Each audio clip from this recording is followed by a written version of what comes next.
할렐루야. 오늘도 참으로 좋은 날입니다. 오늘은 로마서 2장 17절에서 29절 말씀을 가지고 책망과 칭찬, 이런 제목으로 잠깐 은혜를 나누겠습니다. 로마서를 우리가 볼 때에 로마서는 책 중에 책이라고 합니다. 노른자의 노른자라고 합니다. 구약에는 오실 예수, 신약에는 오셨던 예수, 다시 오실 예수. 그 중에서 창세기와 시작이 있는 책이요 필요합니다. 요한계시록은 신천신지, 새하늘과 새 땅, 종말이 있어야 하기 때문에 필요합니다. 근데 그 중에서 66권 중에서 가장 한 권을 뽑으라 그러면 바로 로마서라고 학자들은 얘기합니다. 창세기와 계시록이 없어도 로마서 한 권만 있어도 천국 갈 수 있다는 바로 노른자에 놓은 책, 바울의 가장 논리의 탁월한 말씀이 써 있는 책이 바로 로마서라는 것입니다. 오늘 1장에서는 유대인의 죄악성을, 이방인들의 죄악성을 우리는 살펴보았고, 2장에서는 우리가 유대인의 죄악성을 살펴보는 가운데 있습니다. 오늘은 책망과 칭찬이 있어서 유대인의 문제가 그러면 무엇입니까? 하나님의 말씀을 받아 알고 하나님의 말씀을 배웠다는 사실이지만 그 알고 있다는 그 사실 한 가지로 자신이 더 이상 하나님의 은혜가 필요 없는 의인이라고 생각하는 것입니다. 그런데 이것이 예수님을 오래 믿었던 사람들에게도 문제점과도 통한다는 것입니다. 사람들은 각자 하나의 이상의 자기 자신의 긍지를 가지고 살아갑니다. 어떤 사람도 전혀 긍지를 가지지 않고 살아가는 사람은 없습니다. 정당한 긍지는 우리의 삶에 큰 유익을 가져다 줍니다. 때때로 사람들에게 자신감을 불어넣어 주기도 하는 것이 바로 소속감을 생기고 고무시켜주는 역할을 하는 것이 긍지입니다. 긍지가 생기도록 대학마다 학생들에게 대학 배지를 달아주지 않습니까? 우리 여의도 순복음교회도 교육자들마다 배지를 답니다. 장로님들도 배지가 있습니다. 그리고 주일날들은 명찰을 달아줍니다. 로고와 심볼도 있습니다. 회사마다 회사 마크와 유니폼을 입게 함으로써 회사에 대한 대단한 긍지를 생기도록 한 겁니다. 정당한 긍지는 우리의 삶에 긍정적인 역할을 합니다. 그런데 이러한 긍지가 오히려 사람으로 하여금 자기 역할 하나 제대로 감당하지 못하게 만들 수도 있고, 또 이러한 긍지가 사람으로 하여금 헛된 몽상에 벗어나게 못 만들 수도 있다고 만들 수도 있습니다. 예비군복을 입었을 때와 양복을 입었을 때 긍지감이 다른 것입니다. 이런 긍지는 헛된 긍지가 있을 수도 있다는 것입니다. 잘못된 긍지, 살리는 긍지가 아니라 죽이는 긍지가 될 수도 있습니다. 어떤 사람이 텔레비전에 학벌을 정하는 텔레비전의 장관이라면 쟤는 옛날에 내 밑에서 놀던 애인데, 어떤 검사가 나오면 쟤는 옛날 학교 다닐 때 지질이 공부도 못했는데, 국회의원이 나오면 어쭈 제법 하는데 하면서 항상 남을 비웃는 사람, 이것은 잘못된 긍지이지요. 긍지가 지나치면 병적인 교만에 빠집니다. 세상에서 제일 교만한 사람들이 모인 데가 어디인지 아십니까? 박사들, 장관들이 모임이라고 생각하십니까? 아닙니다. 세상에서 제일 교만한 사람들이 모인 것이 바로 정신병원입니다. 정신병원에 가보면 사람들이 교만합니다. 전부 다 자기가 최고랍니다. 누가 나는 사장입니다. 그럼 옆에서 정신병자 나는 회장입니다 하고, 다른 사람은 나는 왕입니다. 거기에서 마지막 사람은 할 말이 없듯이 내가 너 왕 시켰니? 이런 대화가 오고 갑니다. 기도원에서 있었던 일입니다. 어떤 사람이 나는 하나님의 아들이다, 나는 하나님의 아들이다, 저녁 내내 잠을 못 자고 밤중에 기도원에서 돌아다닙니다. 그래서 그것을 듣고 있던 정신병자 한 사람이 나는 하나님의 아들이다, 그럼 내가 예수란 말이냐? 근데 정신병자 한 자가 나는 하나님의 아들이다, 나는 하나님의 아들이다, 그 말을 지켜보고 있던 정신병자가 나는 너 같은 아들을 둔 적이 없다. 얼마나 우스꽝스러운 얘기입니까? 이 세상에 존재하는 민족 가운데 가장 커다란 긍지를 가지고 살아가는 민족이 있다면 그것이 바로 아마 유대인일 것입니다. 유대인들은 대단한 자부심을 가지고 살아갑니다. 우리는 하나님의 택한 백성이다. 우리는 세계 역사 중에서 가장 중심이 이스라엘이다. 이것은 선민의식, 선택교리, 이기주의, 선민의식의 고정관념의 특권의식에 붙잡혀 있다는 것입니다. 이기주의입니다. 이 선민의식의 자의식의 우월감과 교만에 빠져서 외식적이고 형식적인 신앙으로 전락하고 말아버렸다는 것입니다. 유대인들은 이방인들의 한 수 아래로 봅니다. 심지어 예수님 당시 이방인들을 개 취급하라고 개라고 불렀습니다. 심지어는 랍비의 글에 보면 왜 하나님께서 이 땅에 이방인들을 존재하게 하셨는가? 그것은 지옥의 땔감을 위해서 준비했다고 적혀 있습니다. 가끔 보면 유대인들은 빨간색의 빵떡 모자를 쓰고 다닙니다. 이것은 하나님의 선민이라는 신분 표시입니다. 골수 유대인들은 계속해서 그걸 쓰고 다닙니다. 이 모자에 대해서 어느 정도 프라이드가 강하냐 하면은 전쟁이라고도 철모 속의 모자를 쓰고 다닐 정도라는 것입니다.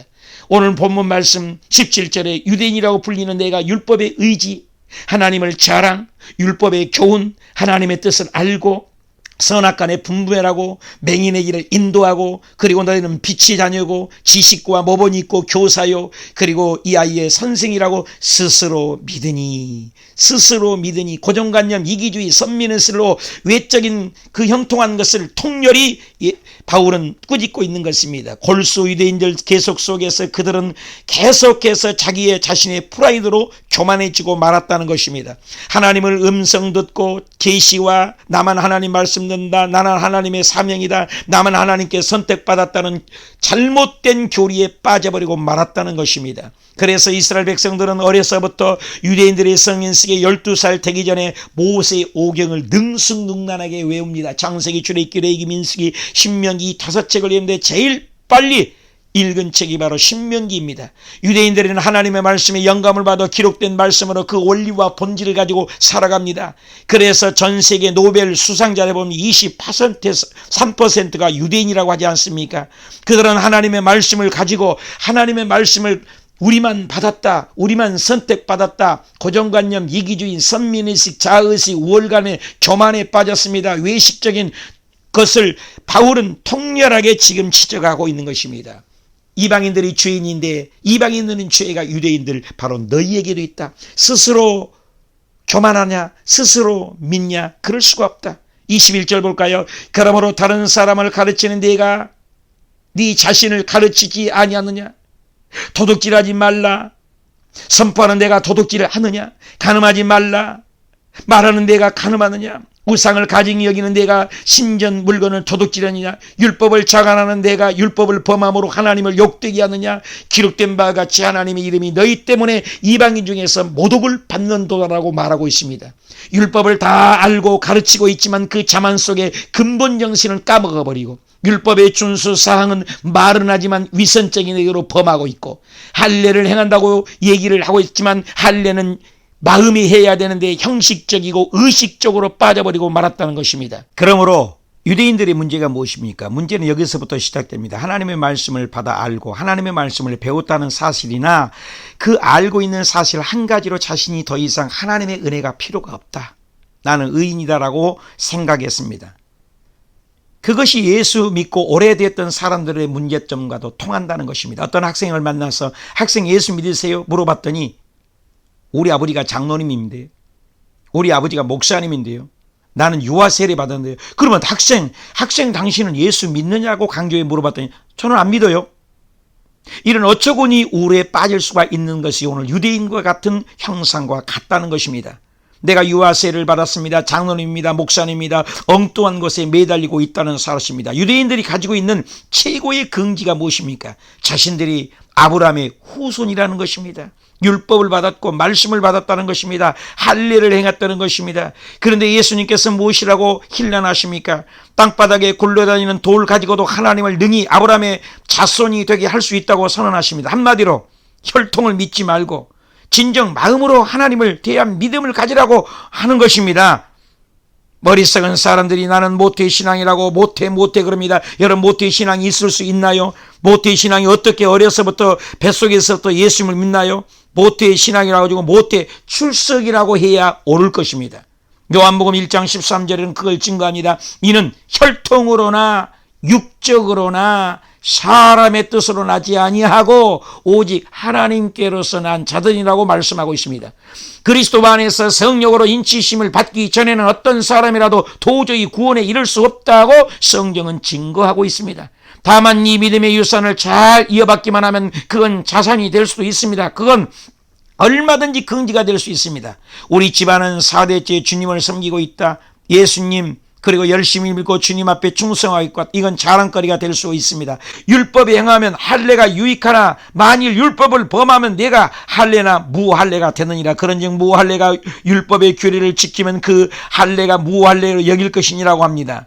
그러므로 할례나 무할례가 이것이 중요한 것이 아니라 중심에 예수 그리스도를 믿느냐를 중요하게 여긴다는 것입니다. 형식적이고 의식적이고 이기적이고 선민적이고 우월감이고 교만의 외식적인 통념에 빠지기보다는 진정으로 예수 그리스도를 마음에 믿고 예수님이 나를 위하여 죽고 나를 위하여 부활하신 그것을 믿는다는 것입니다. 새벽기도, 금식기도, 철야기도 여러 가지 기도회를 하는 것보다도 외형적인 헛된 긍지를 버려야 합니다. 우리는 연륜이나 유산이나 지식이나 이것이 능력이랍니다. 이것은 다만 능력을 행하기 위한 도구에 불과합니다. 제일 중요한 것은 우리의 의의를 다 버리고 그리스도의 십자가를 붙드는 것입니다.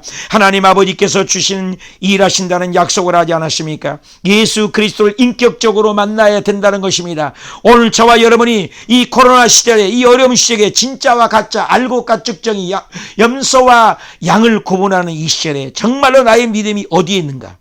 내가 감당해야 할 역할은 지혜를 생각할 때의 권리만 누리고 있지는 않습니까? 책임지는 마음으로 맡은 일에 충성은 다하고 있습니까? 나의 영광을 구하지 않고 하나님의 영광을 진짜 구하고 있습니까? 하나님의 영광을 가리는 나의 이율 배반적인 태도는 있지는 않습니까? 표면적인 형식에만 집착하느라 온전히 변화되지 못한 나의 모습은 있지는 않습니까? 진정으로 예수 그리스도를 믿는 저와 여러분이 오늘도 안지라에서나 직장에서나 학교에서나 예수 그리스도 주라고 형식적이고 의식적이고 율법적인 것이 아니라 중심에서 끌어나오는 중심의 하나님을 믿는 저와 여러분이 되시길 축복합니다. 기도합니다. 주께서 허락하신 역할을 지혜로 여기며 기회에 따른 권리만 누리려고 했던 나의 잘못이 있다면 용서하옵소서.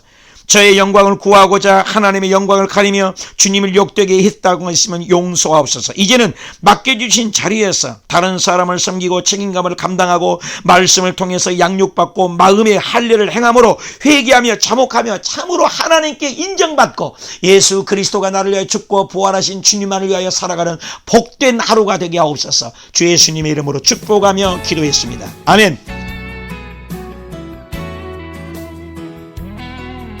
김정성 목사입니다. 안녕하세요. 김경아입니다. 네, 오늘 교회 행전은요 경기도 파주시에 위치한 순복음 호수교회를 찾아왔습니다. 네, 순복음 호수교회가 정말 호수 옆에 있어서 호수교회인지 다른 심오한 뜻이 있는지 담임 목사님을 만나 뵙겠습니다. 네, 목사님 안녕하세요. 안녕하세요, 목사님.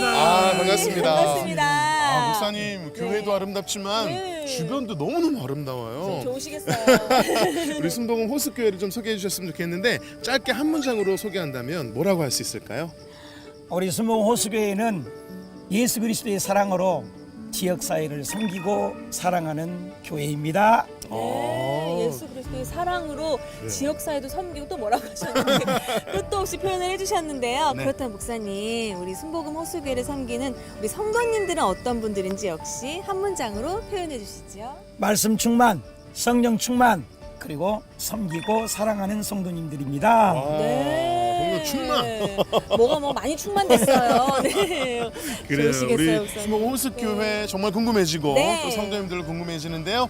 오늘 교회 행전은요 순복음 호수교회와 함께합니다. 2015년 경기도 파주시 운정신도시에 세워진 순복음 호수교회. 여의도 순복음교회의 500개 개척교회 프로젝트 중 468번째로 개척되어 가정같은 교회로 세워지고 있다. 기적이 상식이 되는 교회, 순복음 호수교회. 순복음 호수교회는 영혼을 살리는 구속사를 이루기 위해서 계절에 따라 다양한 방법으로 복음을 전하고 있다. 영혼 구원과 함께 강조하고 있는 것은 지역사회와의 연합사역이다.